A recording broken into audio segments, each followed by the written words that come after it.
Welcome again to the wolves and moose of Isle Royale. What we're going to talk about today represents a shift in focus and topic. What we're going to speak about today is the ecosystem effects that moose have on the Isle Royale ecosystem. And what I want to do is remind us of this slide that we continue to revisit, which is just this organization of life, these different hierarchical levels. Organisms and populations are what we've spent our time thinking about so far. I want to just point out that the distinction between populations and communities is sometimes a little bit of a blurry boundary because, for example, the basic idea for populations and population biology is it would be just studying the dynamics of a single species. And then for community ecology, it's usually looking at the dynamics between populations of several different species. Typically, community ecology looks at maybe many dozens of species and tries to answer questions like, why is there so much diversity in an ecosystem? What do you call it when you're looking at maybe just two populations that are interacting through predation? Is that population biology or community ecology? That's a little bit of a blurry boundary, and because of that blurriness, we won't make too much of a distinction between those two levels. And so that means that we can shift right in now, going up this hierarchy of the way that life is organized into ecosystems. Now, each of these levels of life, they're really quite different ways of looking at the world. And of all of the ways to look at the world, to think of the world around us as ecosystems is probably the most difficult thing to envision, at least in the technical sense of what an ecosystem is. Because an ecosystem is basically focused on and concerned with the movement of energy and materials through an ecosystem. This is pretty abstract, really. And to illustrate the abstractness, look at these pictures and ask yourself, what do you see? Well, probably what you see is foraging. Moose foraging on vegetation, wolves foraging on moose, and a person foraging on a tomato in this particular example of this photograph. And so what happens is that we can see these images in a different way. Instead of seeing them as foraging, which is an ecological relationship, something you might study as in terms of life history theory or even maybe community ecology, we need to see that you yourself are the flow of energy and materials through the ecosystem. And then by simple extension, wolves, moose, and the forest are just the same thing. Each of these things are the flow of material and energy to and from different components of the ecosystem. Okay. It's pretty abstract to see the world that way. In science, some of the most abstract things that we have are sometimes characterized by metaphors. You know, one good example would be carrying capacity. If you're an ecology student, you're familiar with that idea, hopefully. That's a metaphor. Another metaphor that's relatively recent is this language, landscape of fear, which is this notion that some ungulates, as they decide where to spend their time in different parts of the landscape, what habitats to select, they make it based on avoiding predation. That can be kind of a complicated thing because they're trading that off with the decisions about where to get the best food. And so to capture all those complicated ideas, we use this metaphor of landscape of fear. The point is, metaphors can be important for understanding abstract ideas in science, ecology being no different. Well, one way to think of metaphors as helping us in this way would be through artistic expressions. Sometimes artistic expressions can help us here. And again, I want to, this may seem a little bit unconventional, but what I want to do is I want to focus on a particular artist, Giovanni Vasselli, who calls himself an energy surrealist. And this is an image that he created. It's called Higher Connection, a self-portrait. And he wrote about this image, I'll just read it aloud. Receiving a vision from a higher source to which we are connected. As plants share the same soil of nutrition, so our souls and minds nurtured by the subconscious visions of higher planes while swimming through fields of energy. Okay, he's trying to make a number of broad points that go quite a bit beyond the point that we're interested in making here. But just look at the image. And what do we have in the image? We have an organism, an individual organism, and then we have this visual representation of energy kind of going from and to that organism. Okay, well, you may like this image or you may not, and you may find this image is helpful for you to kind of think of maybe moose in the same way. Whether you do or not doesn't matter so much, but I really want to just drive home and emphasize this point that thinking of the world around us as ecosystems, it's really different. It's not the normal way of seeing things. It takes an imagination to see it this way, really. Okay, well, that's fine, but why emphasize this business of ecosystem processes in the first place? Well, it's interesting scientifically, but its interest goes further than that, and its interest has to do with one of the most important environmental ethics around today, an environmental ethic known as deep ecology. It's an ethic that was developed by a fellow whose name was Arne Næss. He's a Norwegian philosopher, developed it, important parts of it throughout the 70s and 80s, and has kind of flourished and developed since then. Not only is it a very rigorous philosophical idea, it also has really quite a popular following.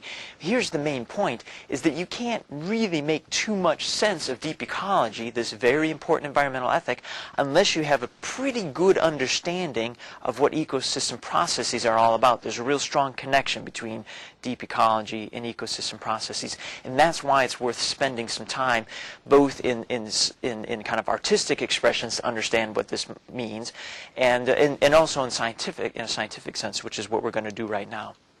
And so now we can focus on the question that will carry us through the rest of the lecture, which is, how do moose affect ecosystem processes? Well, there are many, many ecosystem processes that we could be concerned with. In this case, we're going to focus on nitrogen cycling, how it is that nitrogen moves through, nitrogen being one of these materials that moves through different parts of the ecosystem. Well, why nitrogen? It's a pretty important element. It's essential for both plants and animals to have their existence. Amino acids and proteins are made of nitrogen. If you don't have nitrogen, you don't have life. And so how nitrogen moves through an ecosystem is pretty important in this way. This means we have to be concerned with the nitrogen cycle. If you've already had an introductory ecology course, you know, or maybe even an introductory biology course, you may know that the nitrogen cycle, it's a pretty complicated affair. And this diagram illustrates, some of that complexity. And I want to point out some kind of key parts of it. We're not going to go through every arrow and every compartment of this diagram, but I just want to remind ourselves that it's this complicated affair and that nitrogen moves through quite a few parts of the ecosystem. I'll point out some of the key things, though. One of the key things to realize is that most nitrogen that is on the planet Earth is in a gaseous form, and it's in the atmosphere, and it's unusable by most plants and animals. Can't use it at all in that form. And so what happens is that soil bacteria and other decomposers, fungi in particular, they can fix this nitrogen. Or another way that we say it is we sometimes say they mineralize the nitrogen. There's some important chemistry going on there, but the main thing to appreciate is that when these soil bacteria mineralize the nitrogen, they make it into a form that is then usable for plants. And so because this is such an important part of the whole process, that's why so much of this diagram involves stuff that's occurring under the ground. Okay? And so what happens is the rate at which bacteria can mineralize nitrogen is critical for nutrient cycling all around and critical for plant growth, and then therefore would have some impact on the animals. Okay. A few more bits of kind of background to help us understand this question about how moose might play a role in all of this is to think about nitrogen in boreal forests in particular. The nature of nitrogen cycling is different in different kinds of ecosystems. In boreal forests, nitrogen is a limiting nutrient. You add a little bit more nitrogen and the plants are going to tend to grow better. You take a little bit of nitrogen away, they're going to tend to grow not so much. Not all ecosystems are like that. In some ecosystems, there's kind of a surplus of nitrogen in the first place, and so adding a little more doesn't do much to the system. The other thing about nitrogen in boreal forests is that as nitrogen is maybe altered for whatever reason, it can alter the trajectory of forest succession as a forest maybe goes through its successional stages, with some of them being things like going from deciduous trees to coniferous trees. Okay? And so we want to ask this question: how can herbivory of any kind affect ecosystem processes? Notice something just even superficial about this diagram of the nitrogen cycle. How big a role do animals play in it just by the cartoon nature of it all? Well, animals are only figuring into this one little part of the whole thing. Most of this diagram is kind of, if we just go by space, which is a useful indicator here, most of this diagram is associated with nitrogen in the air or nitrogen in the soil and what's happening below the ground. And animals are not playing a big role in the whole thing. And so as a result, because so much of this is wrapped up into what bacteria are doing basically for plants, it was kind of just believed for a long time animals probably don't play a big role in it. They benefit from the nitrogen that ends up in the plants that they eat, but that's about it. Otherwise, they're just kind of passive participants in the whole thing. This is basically a bit of lack of imagination on behalf of scientists to imagine how it might be possible that herbivores might have a bigger effect than that. Well, this is maybe about 3 decades ago or so, began to realize, well, there might be certain instances where at least some kinds of animals have a big role to play. Leaf-eating insects, for example. On occasion, leaf-eating insects can have really high biomass. Think in particular of large defoliation events where a single species even, gypsy moth be a great example. Tent caterpillars are another species that are important in the part of the world where I live in the upper Midwest. They occasionally can come and denude large tracts of land of all of the leaves on the trees. These insects have such high biomass.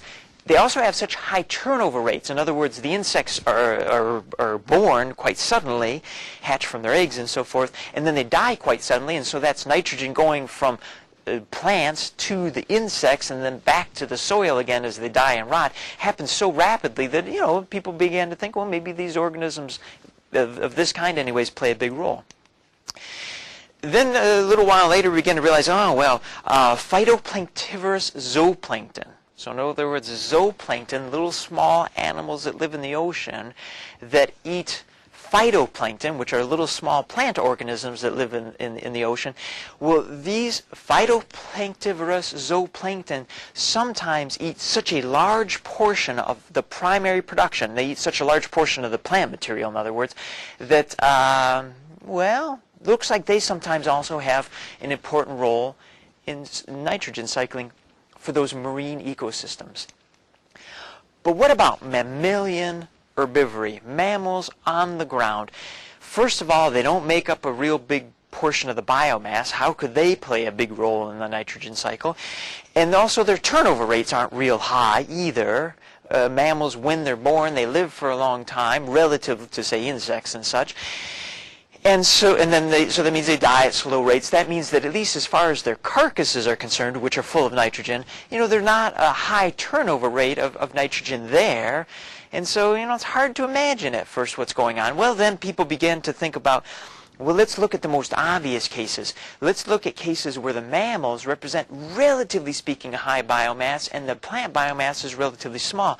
So think about microteens on the tundra, things like voles and lemmings living far up north, where they're in ecosystems where there isn't a lot of vegetation in the first place. What's the evidence of that? If you're standing near the edge of where plant growth is, near in the Arctic Circle, that sort of thing, and just south of that, you look around, there's not a lot of vegetation. You can see a great deal because there's not many plants growing.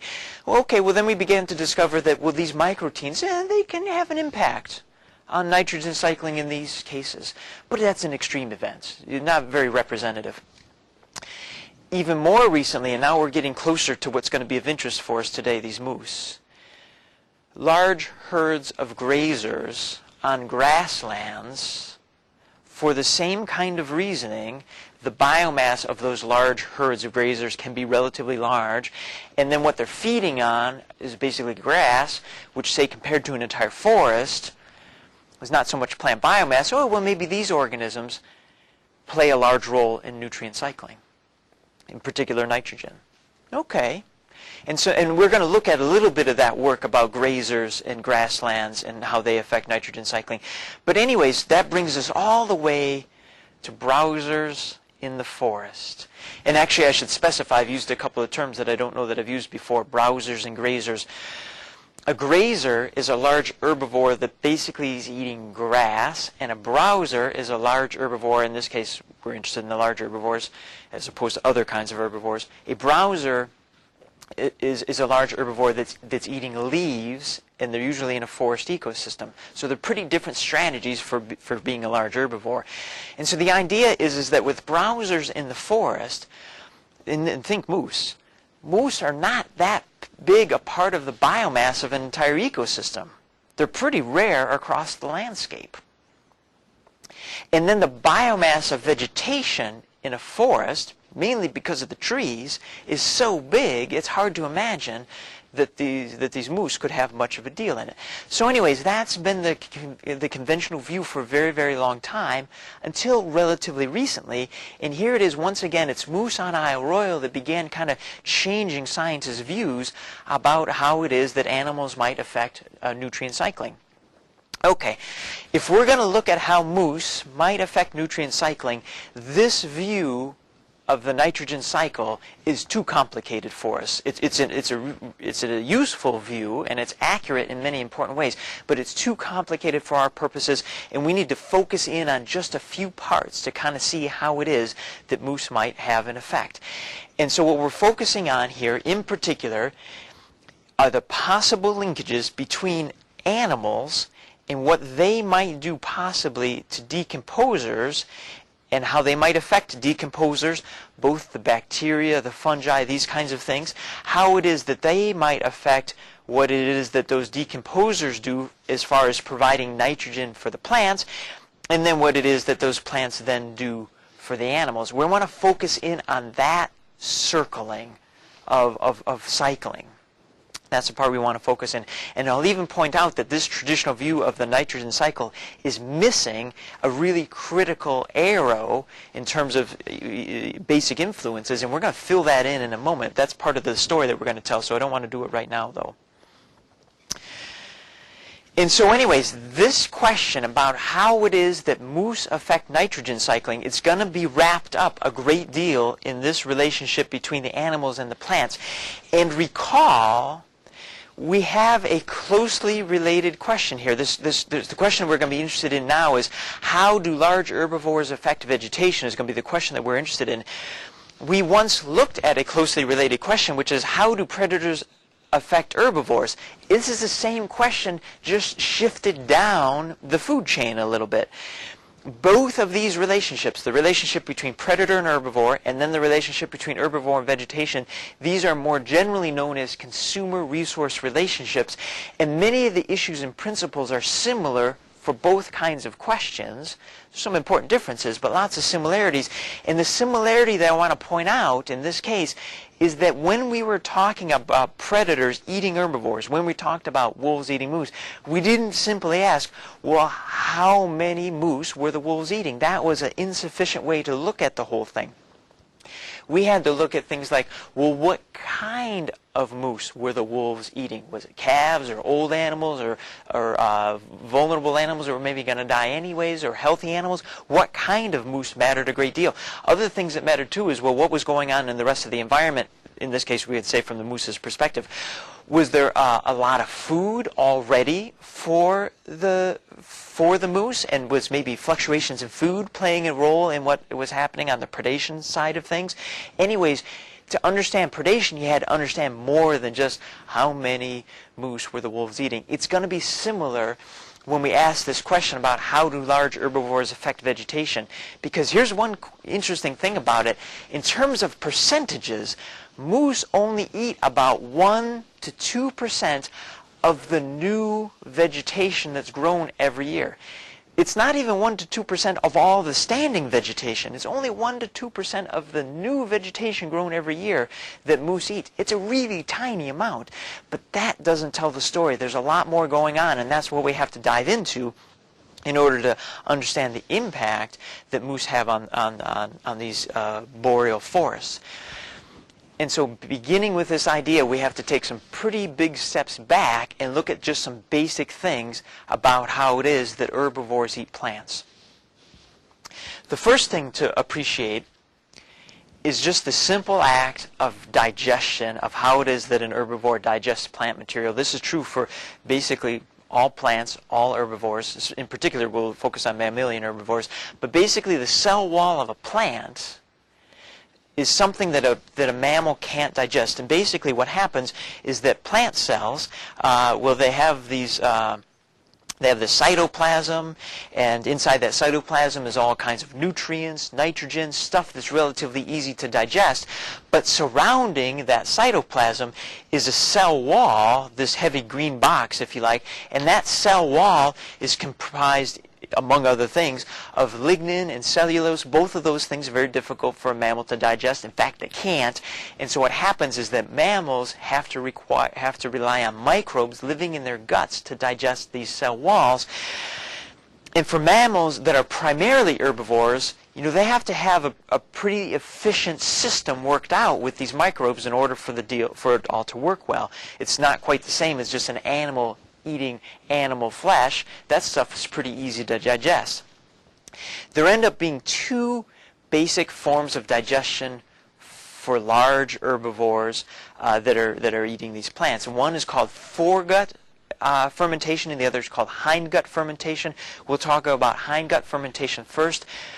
Hindgut fermentation is typical for organisms that are like horses and zebras. Other organisms as well, but we can just think about these two for the moment. Basically what happens is that the digestion, first of all, the food goes in through the mouth, they chew the food, it goes into a stomach that is reasonably similar to how our stomach works, with basically lots of acids involved in digesting the food. And of course, before it gets to the stomach here in the mouth, there's a lot of chewing of the food, so just breaking it up into small particles. The saliva of these animals is also pretty complicated, more complicated than the saliva for a human. There's a little bit of initial digestion that occurs just with the saliva. Anyways, after the stomach, it goes through the small intestine, and from the small intestine, it goes into what's called the cecum. And also, which is a blind pouch, the food goes in and then comes out, and then goes through the colon. Here's the point. The cecum on organisms like a horse or a zebra is enormous, much, much bigger than on other kinds of mammals. And this cecum is basically a giant fermentation vat. It's basically a place where, to use the words just fine, it's where food rots, but it rots in a highly specialized manner. And the rotting is, when we say that something is rotting, what that really means is that microbes are working on it, digesting it, turning it into more basic components. And so in this cecum, we have this rotting food, and that rotting is all mitigated by these bacteria that are there. And from the products that the microbes make, the broken down food, then what happens is that in this case the horse, the zebra, the hindgut fermenter, then the nutrients are absorbed.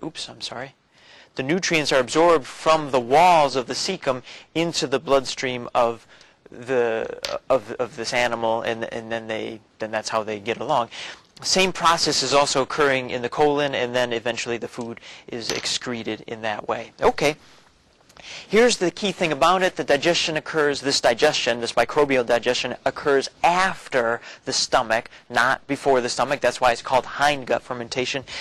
The other thing that characterizes this is that the digestion tends to be really fast. There's not a lot of, in other words, the amount of time it takes from when the food is chewed and swallowed to the time that it's excreted as fecal material, it's relatively short.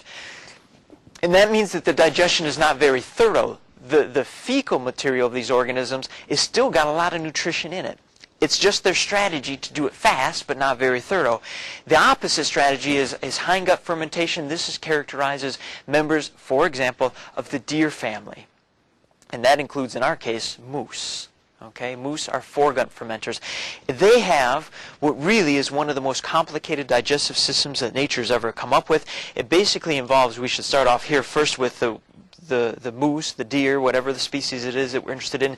They chew their food. It then goes to the rumen. The rumen is this fermentation sac where these microbes work on the food. Some absorption takes place here where the nutrients, which are byproducts from the fermentation, nutrients are absorbed through the wall of the rumen and taken up into the blood of the moose. And then the next place that it goes to is the reticulum. The reticulum, it doesn't spend too much time there, but here's the key thing. We should clear this already. What happens is that from the reticulum, the food goes back up, it gets regurgitated and gets chewed on for a second time. And then after that, it gets swallowed again, and when it gets swallowed the second time, it passes by those first two portions of the digestive system, passes right through or right past the rumen, the reticulum. It goes into the omasum and then into the abomasum. These are just more chambers where more digestion takes place. Then it goes into the small intestine and then into the cecum. In any ways, I should point out the abomasum is basically equivalent to our stomach. That's where the primary digestion there is basically through acid. And actually, one of the things that happens, this is kind of interesting, is that many of the microbes that are in here, well, they live and die and pass their lives in this way. Well, in their living and dying in this rumen, eventually, just in some cases just by accident, some of them gets passed through here. Well, these microbes, they're not plants. They're also not animals. They're bacteria. They belong to that group of organisms. They're bacteria, and so the abomasum sometimes is digesting the bacteria itself in order to get nutrients. So it's really complicated in that kind of a way. Anyways, the food makes us through eventually through to the cecum, where a little bit more fermentation takes place, but not much. Then past the colon, and then it gets excreted as fecal material. The key thing here, of course, is that the microbial digestion takes place before the stomach. That's why they're called foregut fermenters. And the other thing is that they chew their food twice. This is kind of a distinctive behavior of these creatures. And then because of the digestion, especially because of the chewing of the food twice, and the fact that the rumen is really so efficient, is that the digestion is very thorough, but it's also very slow. The passage rate of the food for a moose can be something like 70 hours. From the time that a moose chews its food to when it's excreted as fecal material can be as long as 70 hours. It's even up to 100 hours. And so what happens is that, well, actually, we can get into it in this stage here. Because of these strategies, because the hindgut fermenter has fast digestion that's not very thorough, one of the things they have to do is they have to eat a lot of food. Well, if you have to eat a lot of food, you can't be so picky going for the very best food. And so what happens is that hindgut fermenters tend to eat a lot of low-quality food in order to meet their energy requirements, but they also end up having fecal material with a very high N concentration, very high concentration of nitrogen. By contrast, foregut fermenters, they have to wait for that food to be finished being digested, and in that waiting, they can afford to be patient and picky and choose higher quality food. So they tend to eat lower amounts of food, but it tends to be of higher quality. And then also what ends up happening is that the nitrogen concentration of their feces ends up being very low. Wow, this is a lot of detail about just digestion, but it all plays a very important role in understanding how large mammals can affect the nitrogen cycling throughout an ecosystem. Again, think about this as energy passing through, now not passing through different parts of the organism, or different parts of an ecosystem, but now actually through different parts of an individual organism. At the end of the day, a hindgut fermentation is only about 2/3 as efficient as foregut fermentation, efficient in terms of extracting this nitrogen, if you want to think of it that way, and incorporating it into the body of the organism. But here's the thing, they process twice as much of that food, so there's a little bit of trade-off here. Okay. Our interest is understanding how browsing in the boreal forest can affect nutrient cycling. In order to get the best context on this, to really understand what's going on, what we want to actually do is compare it with grazing in the Serengeti. They make a great contrast because one of the things that happens is that these moose are foregut fermenters, and some of the key grazers in the Serengeti end up being hindgut fermenters. That ends up being a very big difference, as well as some other things we're going to see, and we're going to start seeing them right now. So we'll start off talking about how grazers affect nitrogen cycling.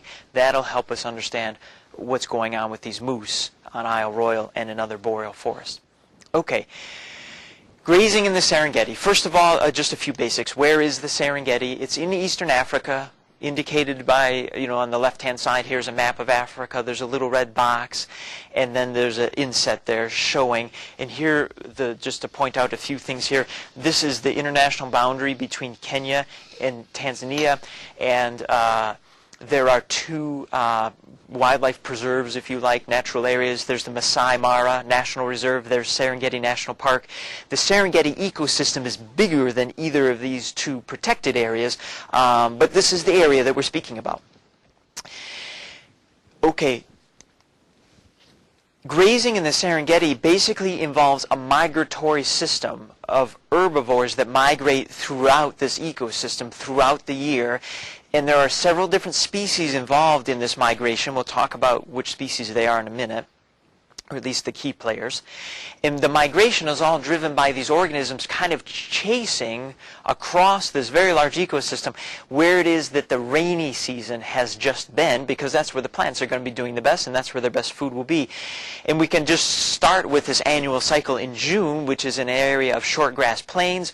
And after spending some time there, then by July and August, these animals migrate to the north and a little bit to the west in these wooded grassland areas. And from there, in August and September, they move up further north. And then by October, November, they're in these different ecosystem or different environment. Once again, shrubs and grasslands. That's in October, November. And then they began to move south from December through May as they go through these woodland areas. These are areas that have trees, but they're very low density. And so there's a lot of grass growing in between. It's like a grassland with trees here and there, basically, is what it is. And then the cycle is completed by the time you get to the end of May. Okay, so that's what's happening in this kind of geographical sense. I'd mentioned that there's several species involved. Well, not only are there several species of large mammals going on, some of the key species follow a certain order, and they come in waves of migration. And the first wave of migration are the zebras. And here's the thing about the zebras. The zebras are, first of all, the largest of the key players in this system. They weigh about 360 kilograms. They are also hindgut fermenters. These are the ones that eat a lot of food of relatively low quality, but then their feces are really, really rich in nitrogen. If you like, it makes sense that they come first. Because here's the thing, when you have a browser when you have a grazer that needs to eat a lot of stuff, well, the best thing to do is for them to get there first, right after the rainy seasons have kind of gotten underway, and the vegetation is, well, it's most abundant. Not only that, but they're also not very picky, so they'll just eat like whatever's there. As a result, they eat the tallest grasses, because that's what's present, that's what's easiest to get at. Okay. That works out fine. After they come by, then what is next is the wildebeest. The wildebeest are foregut fermenters, just like moose are. They're a little bit smaller. Because they're foregut fermenters, they have to be a little bit, at least, more picky than those zebra. They like a little bit higher quality diet. The higher quality diet, it turns out, grows a little bit closer to the ground. If they had come first, well, the higher quality forage is covered, protected by all the taller forage. Well, the zebras have taken care of that. They've cleaned it all out already. And so the wildebeest can basically just take advantage of what's left. I mean, what's exposed by what the zebras have left behind. And then what happens next are Thompson's gazelles. These are also foregut fermenters. They're also very small. Being small, they don't have to eat as much food. Because they don't have to eat as much food, they can be even pickier. And then also what happens, they can be pickier in terms of the quality of the food that they're eating. And then what happens is that they're eating the food that's left behind, or I should say exposed by the wildebeest. So they eat the shortest vegetation. the species of plants that grow the shortest. And so there's a couple of things that are happening by this process that I just described. And so now we'll go through what I basically described as kind of, well, stuff that you could see with your eyes if you were just watching the Serengeti system throughout the course of the year. Now let's get into some of the ecosystem cycling part of the whole thing. The diet that all of these animals are eating is relatively high in nitrogen. It's about 3% nitrogen, which as far as plants go is pretty high. What happens is that when an animal has to metabolize that much nitrogen, there's an excess of ammonium that gets produced as a product of just plain old metabolizing all of that stuff. Turning the plant material into nitrogen that the animal can use, turning it into energy, results in this poisonous ammonia. Well, what happens is that ammonia has to get excreted some way. Well, it gets excreted as urea in the urine. Okay, well, that urine ends up having a fertilizing effect on the plants, and there are so many herbivores doing it that it's a significant component. It turns out that the dung, the fecal material of these herbivores, is also high in nitrogen. It's sometimes higher in nitrogen than just the original decaying plant material. So if you have plants full of nitrogen, if you kill them and just let them rot, you'd say, well, that should be a lot of nitrogen, and indeed it would. But it turns out when the animals eat it, the nitrogen is concentrated by some of that microbial metabolism. It has to do, it's a byproduct basically of metabolizing some of the simple carbohydrates. Not only that, but because the particle size that makes up dung is smaller than the particle sizes of rotting plants, then what that means is that when the dung hits the soil, bacteria can operate on it more rapidly, more quickly, because there's more surface area to kind of get at it all. And so what happens is that bacteria can release the nitrogen from soil that has dung mixed in with it at a much higher rate than soil without that sort of dung. And so what happens is that through the urine and the feces of all of these herbivores, the grazers accelerate nitrogen cycling. And so remember this diagram that we looked at here, and the main part is basically what I want to think about is this part in particular right here, and we can illustrate that. Kind of got probably the wrong sets of red lines highlighted here. But the main point is that these herbivores accelerate this business of cycling the nitrogen through basically all components of the nitrogen cycle that we're looking at right here. They accelerate it. Now, because nitrogen is abundant, there's one other little added benefit that the herbivores make for themselves. Because nitrogen is abundant in the system, when a plant is browsed, one of the things the plant does, because it has the resources to do so, because it has the nitrogen available to it in the soil, is that plant is very aggressive about putting up new shoots. New shoots, it's in the plant, of course, believes it's in its interest to do so. But you know what those new shoots are? It's more food for the herbivores. And so what happens is that ultimately herbivores accelerate this nitrogen cycling, and largely to their own benefit. There are more herbivores on an ecosystem like this because of that accelerated nitrogen. It makes for better food for them, basically. They fertilize their own system, if you like. Okay, how does that all compare with moose browsing in a boreal system? And again, remember, some of the things are kind of working against us, because I want to look at one note here. Yeah. One of the main things is that nitrogen is lower in concentration in the boreal forest in the first place. Boreal forests don't have as much nitrogen to start with as do grasslands. The other thing is that these moose are foregut fermenters, which means that they do a very thorough job of digesting that nitrogen, keeping it for themselves, which means their dung, their fecal material, is much less likely to have any kind of fertilizing effect. Plus, they're just well, yeah, their fecal material, especially in the wintertime, is basically like sawdust. It's mostly cellulose, not really all that much in the way of nitrogen. The other thing is that the ratio of herbivore to plant biomass is very small in these forests compared to the grasslands. So in other words, moose just aren't as big a component in terms of as far as biomass goes.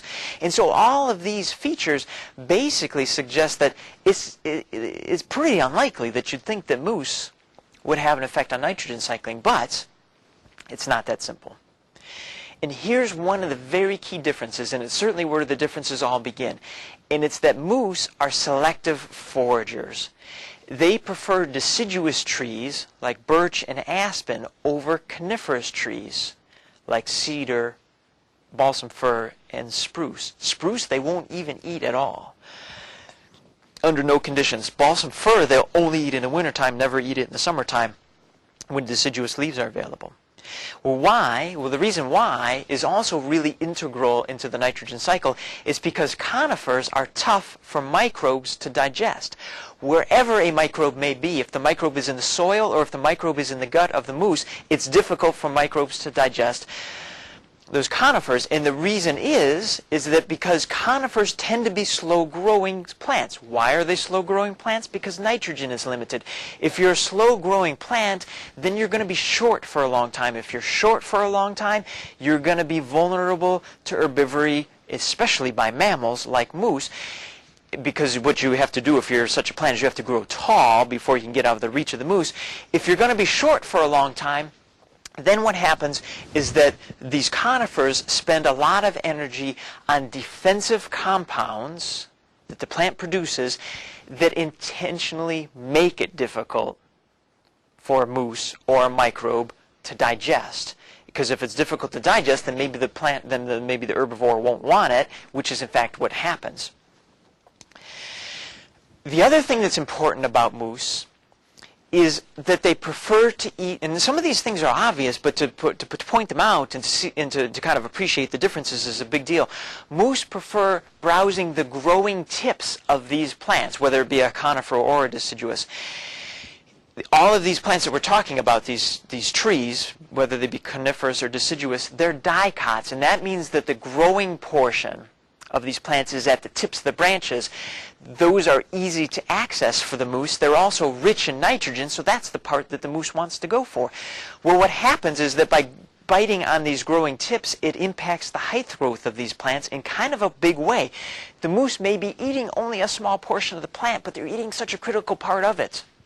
And again, that's a great contrast from monocots, which are what basically grasses are, which is the main plant on grasslands. Remember that Serengeti system that we saw just a little bit ago? If you haven't been to the Serengeti, you can still understand this very easily just if you mow the lawn. When you mow the lawn, those are grasses, those are monocots. You're taking the tops off of those grasses, but the grass doesn't really care that much because the growing point is at the base of the grass. It just kind of keeps on growing, no trouble at all. And so again, that's a big difference between a forested system and a grassland system is how it is that it's I should say what portion of the plant it is that the moose is eating. The net effect of this is that conifers end up out-competing deciduous trees because of what it is that herbivores are doing to the deciduous trees. They're browsing them preferentially. And so what can happen is that you can start off with a really fairly diverse forest comprised of aspen, birch, spruce, and fir, and moose can change that into what has sometimes been called a moose-spruce savanna, which is dominated by spruce and grass. It's a really big change, really big difference, and really quite an interesting phenomenon, really. So, moose alter the competition between two basic kinds of trees. They end up favoring conifers. So if we want to kind of trace this through in terms of nitrogen cycling, we want to ask something about what is it that conifers do to nitrogen cycling. Well, here's the thing. Nitrogen cycling in trees basically involves you have leaves on the trees, and then the leaves fall to the ground. Those leaves full of nitrogen. Then when they fall to the ground, they rot. And when they rot, that's the microbes working on it, freeing the nitrogen, making it available for the roots to later pick up, and then it basically gets recycled in that way. Well, here's the thing, is that for conifers, these plants that have needles on them, they drop their needles into the soil and make leaf litter, but they do it at a slow rate compared to compared to deciduous trees. Needles on a conifer tree are retained for between 3 and 7 years. The same needle may be 3 to 7 years old, and then it drops. Whereas on a deciduous tree like aspen or birch, they're dropped every single year. So the input of nitrogen into the soil is slow when the forest is dominated by conifers. Okay, well, once the leaf litter gets there, those needles on the soil, on the floor of the forest, not only is it getting there slowly, but it's of what ecologists say is of its lower quality leaf litter. Lower quality means it's difficult for the microbes there to digest, which means that the nitrogen is released relatively slowly. Well, if it's released slowly, well, then the plants have to grow slower because they can only take it up so fast. Well, this whole thing can be slowed down so much that if the plants don't take it up at a fast enough rate, because they're just adapted to growing slowly, well, some of that nitrogen can actually just leach right out of the system altogether. The nitrogen just literally, it's in the soil.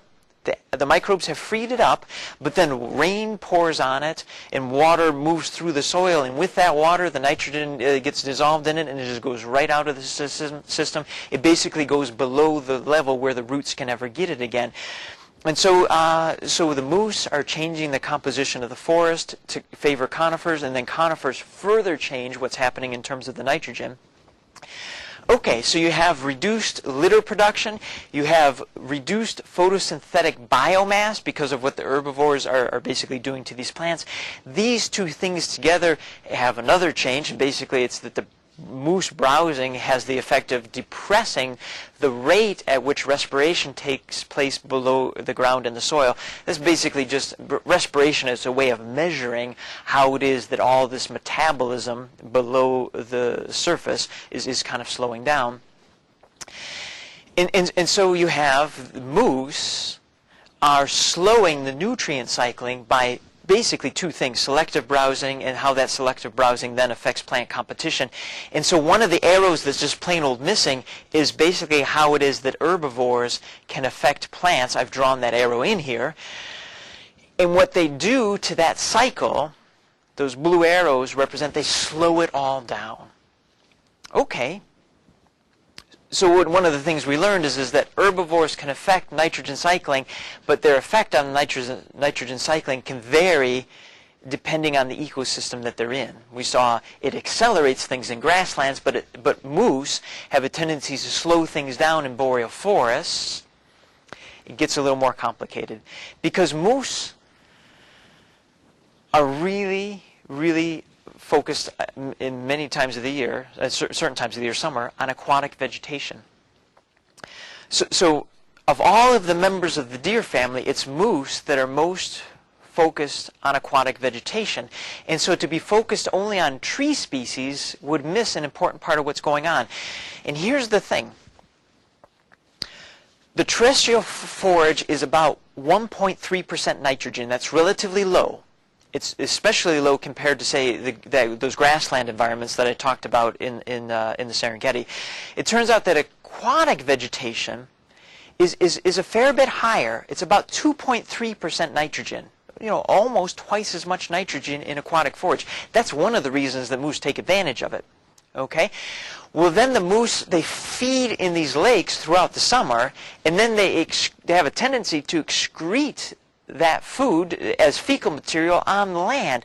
And so what's literally happening is that there's a transfer of nitrogen between two really different ecosystems. A transfer of nitrogen from an aquatic ecosystem back to a terrestrial ecosystem. The transfer can be pretty big. It can be between 1 and 4.5 kilograms of nitrogen per hectare annually. Those are pretty significant numbers, and what happens is that this tendency that moose have to slow down the rate of nitrogen cycling, that slowing down very well could be mitigated, especially near wetlands, mitigated by the fact that moose kind of supplement, they fertilize it by moving nitrogen from one system to the other. What happens is that this herbivory in the aquatic realm, it's not the same year after year. As you can easily imagine, when moose are more abundant, then they're browsing more. And we know moose on Isle Royale fluctuate a great deal. They can be as low as 500 or so moose. Commonly, there are 1,000 moose, and they have been on occasion well in excess of 1,500 moose. So their abundance can easily vary threefold. And so what happens is that when the effect that moose have on the forest is at its greatest, when moose density is really high, that's when they really would be slowing down that nitrogen cycling. But that's also when they're browsing the most in the aquatic ecosystems. And so the transfer of nitrogen from the aquatics to the land is greatest when moose are most abundant, which is when moose are having their greatest slowing effect on the terrestrial side of things. And so it's really, really remarkably complicated and intricate, all that's going on here. And so what happens at the end of the day is that I mentioned that there's this slowing effect that moose have, slowing the rate at which nitrogen cycles. At the end of the day, it's difficult to understand in total how it is that this aquatic mitigation, if you will, this aquatic transfer, how does it mitigate that slowing? We don't quite know that much. It certainly mitigates it, but it's hard to know how much. Okay, so we've talked about nitrogen being transferred through a forested ecosystem from plant leaf to the moose, gets digested, and then it gets excreted, kind of focusing on that. So we've focused on basically what it is that moose do in the process of eating. But there's more to it than that. A moose carcass itself is a big chunk of nitrogen walking through the forest, and while it's walking through the forest, while the moose is alive, it's bound up and not available to any other parts of the ecosystem. However, as soon as the moose dies, now you have a big wad of nitrogen now ready and available to be moved back to a different part of the ecosystem. Well, how important is that? Okay, well, that's what we're going to talk about next. And so a good colleague of mine, Joseph Bump, did some work with moose carcasses on Isle Royale to answer just this exact question. And what he did is he went to sites where moose had died on Isle Royale for up to 4 growing seasons after the carcass was put there, so to speak. And for each of these 4 growing seasons afterward, he measured a bunch of things. He measured the nitrogen concentration in the soil. He measured the bacterial activity, the activity of those bacteria digesting that nitrogen, and he measured how much nitrogen was in the foliage at the carcass site, how much vegetation was in, for example, say these plants right here. He made all those measurements and compared it with sites that were right next to these carcasses but didn't get any of the benefit of the carcass. So it would be a good comparison, basically. And this is what he found. As far as soil nitrogen goes, the nitrogen in the soil at these carcass sites was up to 6 times greater for 1 to 2 seasons afterward. It was a really big fertilizing effect in an environment that's otherwise nitrogen poor. The bacterial biomass in the soil for all the way up to 4 seasons afterward was as much as 20 to 60% greater at these carcass sites than it was at sites right next to these carcass sites. And then the nitrogen in the leaves for 1 to 3 seasons after the carcass was placed there was as much as 50% greater at the carcass site than it was at this control site. And so really it's remarkable that the life of a small group of plants can receive this really great boost from the misfortune of a particular moose who happened to die in that spot. Look at this picture just a little bit and notice the difference between what's going on right here at the top of the picture and what's going on right here. Most of the green that we can see in this image are herbaceous plants. Plants that do not make woody material, so things that are not trees. Plants that die back every year and then grow kind of the above ground portion anyways, grow afresh every year. It's different than trees. You know, the trees, the woody material, even seedlings, they persist year after year. Well, there's a lot less herbaceous material right at where that moose died than, say, just next to it. And so Joseph Bump, the fellow who's doing this work on the carcass, he noticed that, and well, he just wondered if maybe these carcasses do something to alter the competition between herbaceous plants and seedlings.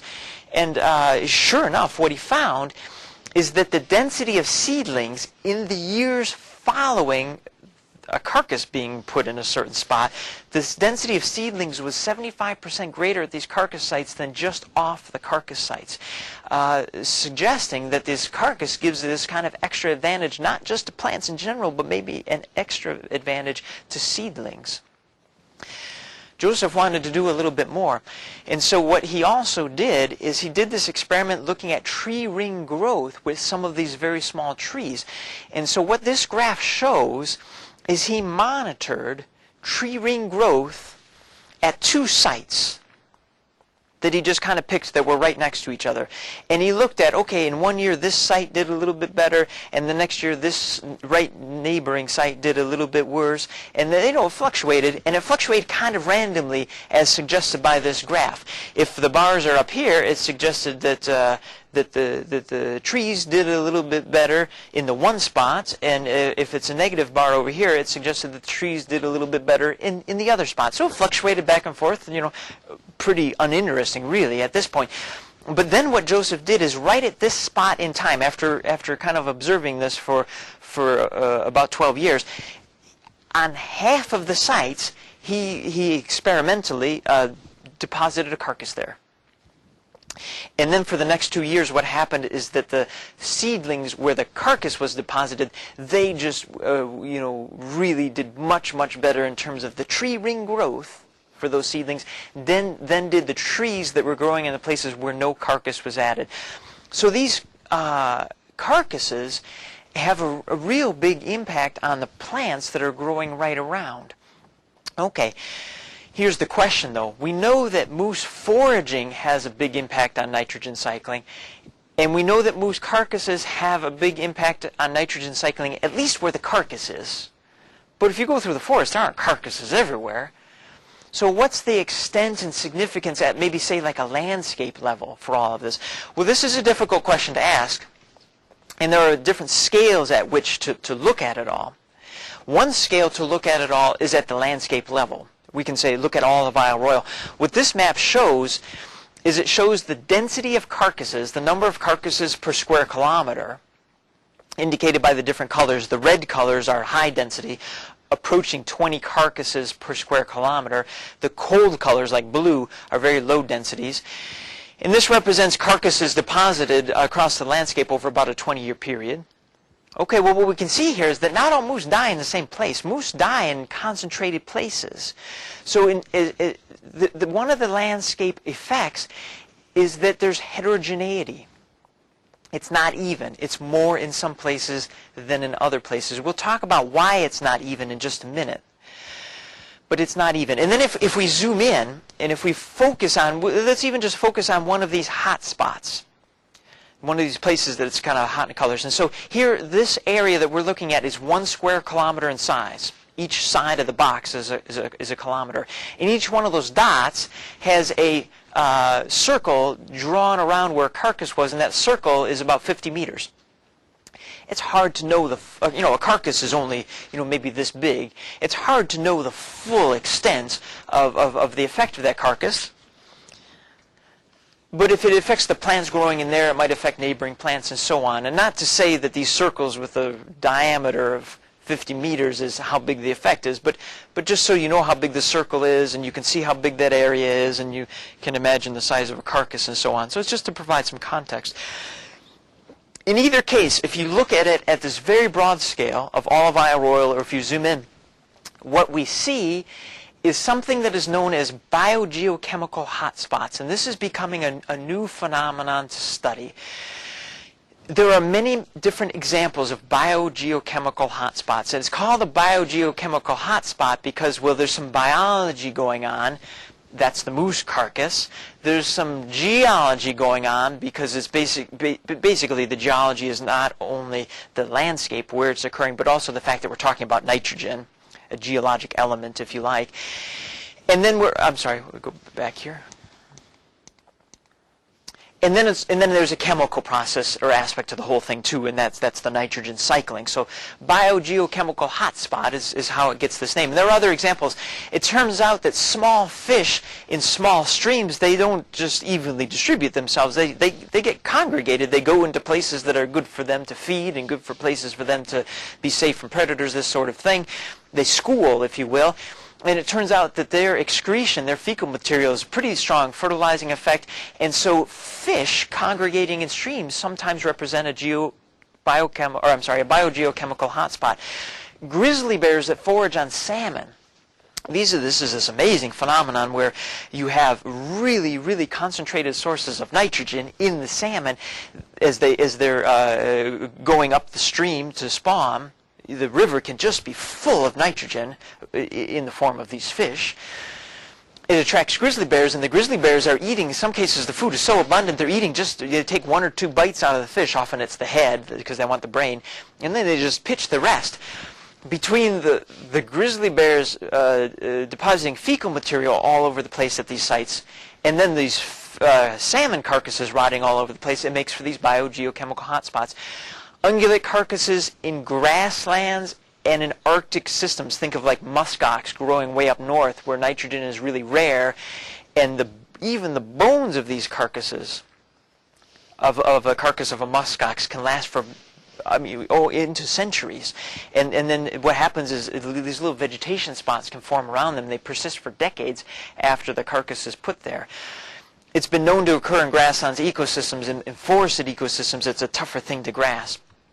Nurse logs, when a log falls over and then rots for many, many years afterwards, and then more plants grow there. Another example of this biogeochemical hotspot. In tree tip-ups, when a tree knocks over and then maybe takes other trees with it, it opens a gap in the forest, makes for more light, and sometimes that's a limiting factor for some of these plants, and then the biogeochemistry changes there as well. Here's the point of biogeochemical hotspots, is that they create heterogeneity. What's happening right here with this moose carcass is different than what's happening over here. Okay, well, why is heterogeneity so important? It's important because heterogeneity, in a spatial sense, is thought to be linked with biodiversity, and in terms of maintaining the biodiversity of an ecosystem. If an ecosystem like a forest was perfectly homogeneous, if every square inch was exactly the same as every other square inch in terms of the nutrients in the soil and the light availability to reaching the ground and that sort of thing, well, then maybe only one type of plant would do well under those circumstances. There'd be very little diversity. But because there's this heterogeneity in nutrient cycling and in the nature that light hits the ground and so on and so forth, it's better for some plants to be in some areas than for other plants to be in other areas. And what we think is going on is that these carcasses contribute to that heterogeneity, and in that way, perhaps, maintain some of the biodiversity that we see in a boreal forest. Okay. It turns out that these carcasses are not randomly located across the landscape. We can see that from this map. The carcasses tend to be concentrated in these areas that are denoted in red. Why there? The answer is it has to do with wolves. Wolves are selective predators, and I need to describe it in a different way. Wolves are not, well, let's think of the best way to do it. It's very difficult for wolves to kill a moose. They can't just walk up to any old moose and kill it. We know they're selective predators. They have to find a moose that's vulnerable, but they also have to find moose that are in just the right microhabitat, if you will, that gives them the landscape advantage. Because here's some examples. If a moose is able to back itself up into a very, very thick vegetation behind it, then it can defend itself a little bit better. That's just one example of where the landscape that the moose is in affects how vulnerable it is to predation. So wolves, where it is that they decide to hunt moose, has a big effect on where the carcasses are going to be. And so what we can do, if you like, is we can think about this nitrogen cycling and where the herbivores are a big part of it. The moose are kind of slowing this whole thing down, but there's two little things to think about. One is that wolves play a role in it in two ways. They play a role especially in determining where this spatial heterogeneity will occur. They play a role in determining where these biogeochemical hotspots will end up. And what they might do, as far as, now not the foraging of the moose so much, but just what the carcasses are doing, they might speed up that aspect of the cycling, and that's why I made it a red arrow to indicate speeding up. Because moose probably live a little bit longer if wolves aren't on the landscape than when wolves are on the landscape preying on them. And so they return, basically wolves return that nitrogen that belonged to the moose. They return it back to the earth at a bit of a faster rate. Okay, we talked about moose carcasses having a spatial effect on nitrogen cycling. There's more. Moose foraging, if we can return to that topic, also affects spatial patterning in nitrogen, so it seems. This is work done by John Pastor from University of Minnesota Duluth. What he did is he went to 2 places on Isle Royale. They're indicated by these red stars. And at these places, he set up detailed sampling stations where he made measurements. And those detailed sampling stations are indicated by these 2 areas right here. Each one of these black dots represents a different sampling station. To give you some sense of scale, this right here is 200 meters. So these little sampling stations are real close to one another, real high density. And at each one of those stations, he measured a number of things, including how much browse is available to the moose in terms of the grams of forage per square meter, how much browse was actually consumed in the course of a year, measured in the same units, grams per square meter. He measured the basal area of the larger trees that were there, and then he measured the concentration of nitrogen in the soil at each one of these spots. Well, what he found involves some very, very complicated spatial statistics, and we're only going to try to grasp the general sense of it, not the details at all. He constructed what are called semi-variograms for each of those things that he measured, and I'm going to show you just the semi-variograms for the soil nitrogen. But he got similar patterns for the other things. Semi-variogram is a graph, and on the x-axis is distance, starting off with 0, increasing to some bigger distance. Maybe, let's just say, I don't remember what it is in this case, maybe just a couple hundred meters. Okay, I was told I shouldn't write on here because it doesn't work very well, but maybe 200 meters on this side here. And then what happens on the y-axis is something called the semi-variance. This is a pretty hard concept, more difficult than I want to try to explain here, but it basically shows how things change and then come back to be the same as you increase distance from any particular location. This semi-variogram has this kind of sinusoidal pattern. That sinusoidal pattern is, of course, very abstract. It's hard to know what that means just by looking at that graph. But sinusoidal patterns in semi-variance diagrams basically correspond to spatial patterns on a map that would look like this, kind of waves of concentration. And so think of these colors like the hot colors, like red being high concentrations of nitrogen, and then the cool colors being low concentrations of nitrogen. When you get semi-variograms that look like this, you tend to get landscapes that look like that colorful picture at the bottom. So, what explains that? John Pastor, the fellow who did this work, he kind of checked it out, and it doesn't look like that those patterns correspond with the geology, or the topography of what's going on. It didn't seem to correspond with the abiota. He went through some reasoning to suggest that he thought that the moose are what's doing it, and here's what he thought, is basically that, well, when a moose, maybe it feeds in a certain patch, it just kind of gets started there, who knows why. For whatever reason, it's just a high-quality plant, and then maybe this plant has a little less in the way of defensive compounds, and so the moose eat it. Well, then there's some compensatory growth in the plant. It grows back, and it's a not defended plant, or not as well defended, let's say, and so they feed at that very spot once again at that little foraging patch, and then they kind of, because they keep coming back to this general area, but small area, maybe an area just the size of the stage area that I'm standing on here, and then they urinate there, and then they defecate there, and then the whole thing feeds back, and then there's a pattern that forms. It's maybe a little bit speculative, but that's the idea. It's all right.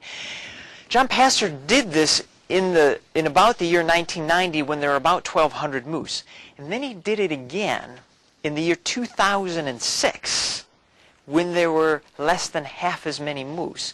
went to the same stations, measured the same patterns, and here what he found is a very different semi-variogram.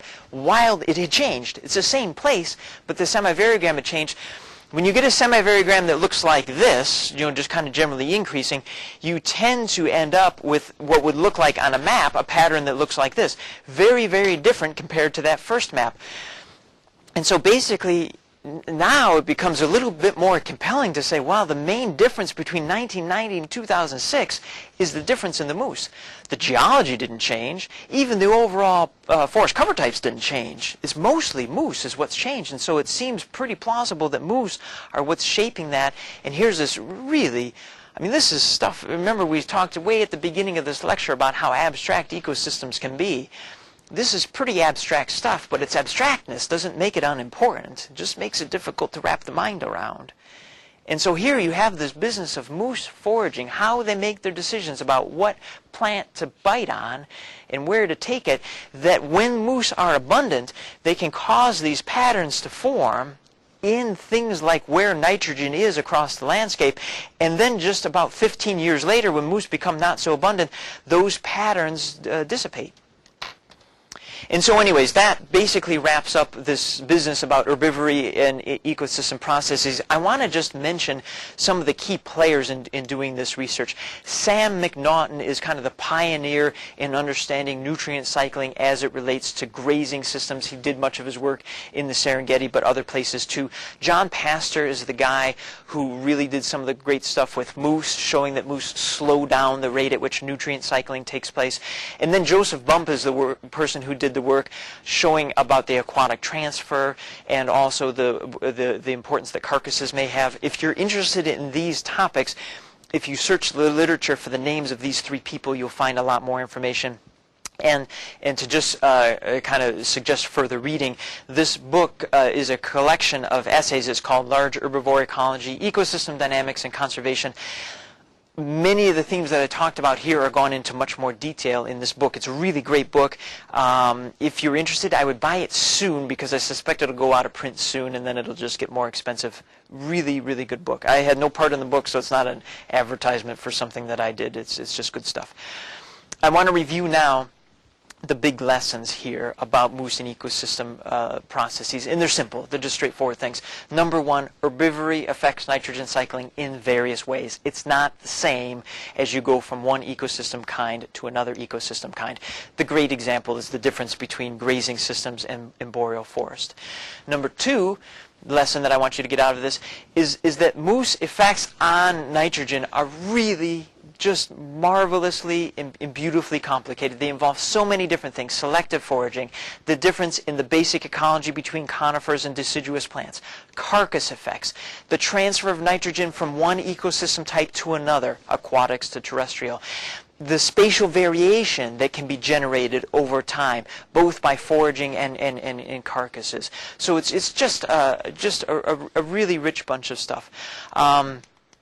Oh, sorry about the repetition here. And then the last lesson is just harkens back to the very, very beginning of the lecture, which is that, ecosystem processes are as important as they are difficult to apprehend, and they're difficult to apprehend mainly because you can't easily see a nitrogen cycle.